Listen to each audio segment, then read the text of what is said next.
Hello guys, let's try to figure out together what happened today to Russian Il-76 near Belgorod, and most importantly where Ukrainian prisoners of war on its board and why. And also we have to be extremely alert, as right now Russia is testing various messages to manipulate public opinion and to try and lessen the support of Ukraine, which I think is another cynical provocation. You know that I provide you with an ordinary Ukrainian perspective on these challenging times, but today I have decided to dig deeper into Russian Telegram channels, which is a very toxic experience, to provide you with a vivid picture of how they use it and why they use this collapse of Il-76 for the purposes of Russia. My name is Anna and I vlog daily from Ukraine since the start of the brutal Russian invasion. So if you're new to the channel, you support Ukraine, please subscribe and help us fight against Russian fake news and propaganda. And my longtime friends, check your subscription status and hit notification button. The only thing we know for sure is that Russian aircraft Il-76 collapsed in a military zone where no ordinary jets are flying. And very quickly after that collapse, Russia started reporting everywhere that Ukrainian prisoners of war were on the board and that they died in the result of the destruction of the plane. Well, first of all, compare that to the loss of A-50 or Il-76 recently. No news at all. And here, within hours, we see Russia trying to reach United Nations, trying to reach our allies, just in 1 hour. Another important thing, they spread it wildly on their Telegram channels. Photos and videos are available, but they are not showing bodies. This is an extremely disturbing moment, but if you Google and if you're brave enough to watch the places of any airplane catastrophes, typically they are full of dead bodies. And of course, there were people on the plane, at least the ones that are pilots and crew responsible for it, but very likely this was an aircraft carrying 300S missiles to the front lines to later bomb Kharkiv, Sumy, Kyiv, and just yesterday we had a heavy missile attack with lots of Ukrainians killed and injured. Remember to subscribe to demonstrate your solidarity with Ukraine and democratic world. So one of the most important things is that very quickly Russia started persuading people that you cannot support Ukraine. Look, they have just destroyed a plane full of their own prisoners of war. Well, this is very weird because, first of all, I hope there were no prisoners of war on that aircraft, and that looks very likely. Question number two, why they were transported in that no-flight zone? This is definitely a hot zone for military jets, and every target traveling from and to is just like a real target.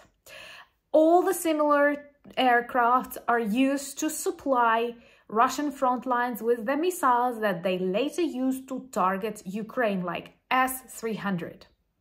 And we can say that within days, the only aircraft that were traveling that close to Ukraine were the one carrying the supplies for Russian troops.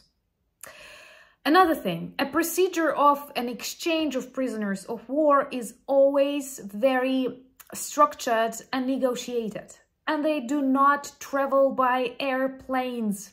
Typically, they are transported by railway or buses in very bad conditions. That's what they tell when they return back to Ukraine. Another thing, the lists of Ukrainian prisoners of war that Russia shares as the ones that were on the board actually have lots of names that are already back to Ukraine. A tragedy of cooperating with Russia, even in this very narrow domain exchange of prisoners of war, is in that Russia is constantly lying and Ukraine does not have any real information about peoples that are kept in captivity. We always publish all the names, and the relatives in Russia know about their soldiers kept in Ukraine, but no normal information is available about Ukrainian people who are prisoners of war in Russia.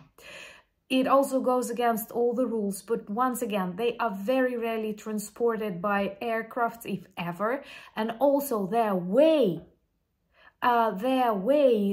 itinerary, if it's possible to say so, is always fixed in the documents that follow this exchange, which did not happen today.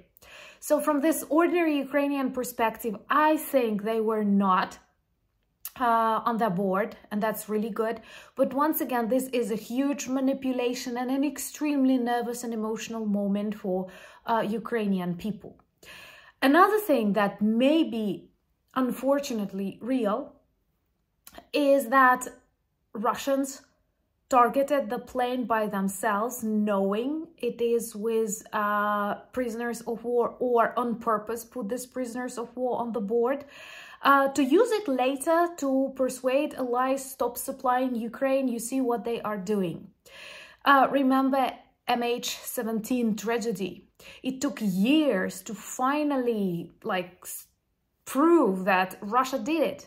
But it was Russia at the very start. And believe me, nowadays, all the tragedies that take place during this Russian war in Ukraine are Russia initiated.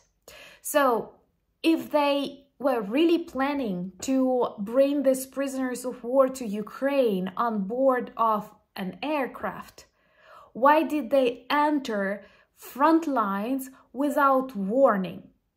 I think it was their plan, or they even targeted the plane by themselves, and it's very likely that there were no prisoners at all on the board. What they did, they sacrificed a crew of this IL-76 to later try and manipulate public opinion. And you see, A-50, a huge rare plane, destroyed, Il destroyed together with it, no comments at all. And here, in less than an hour, we hear Russia knocking on the United Nations and other doors. Don't you think that's suspicious? But this is also a tragedy of how Russia tries to manipulate, separate us. And it's also a tragedy and another portion of sacrifice for Ukrainian families who are waiting for their prisoners of war to return back home. Knowing that exchange is getting ready, they might have created this cynical, I don't know, in staging, we say it in Ukraine, like when you stage something, it's not real. And what is worse, you know, that first of all, you never want to experience war. I never imagined my life will be like that.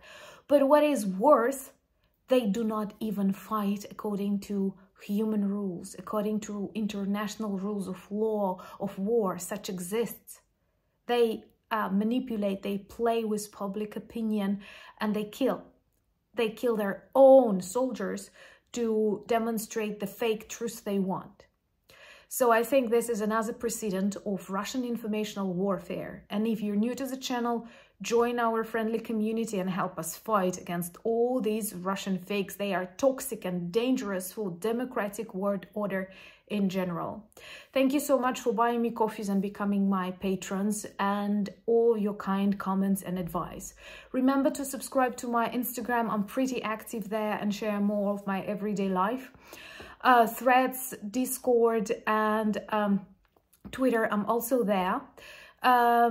All the links you need are in the description of this video, and also we have a good merch shop, go check it. But most importantly, thank you for your support and standing with Ukraine. We have to fight, unfortunately, not just against Russian soldiers, but also against Russian soldiers of informational war. They are very real and they are present in your societies too. It's much easier to cross the borders with lies than to cross the borders with tanks. But lies always goes first. We have to be very careful. Thank you, and Slava Ukraini!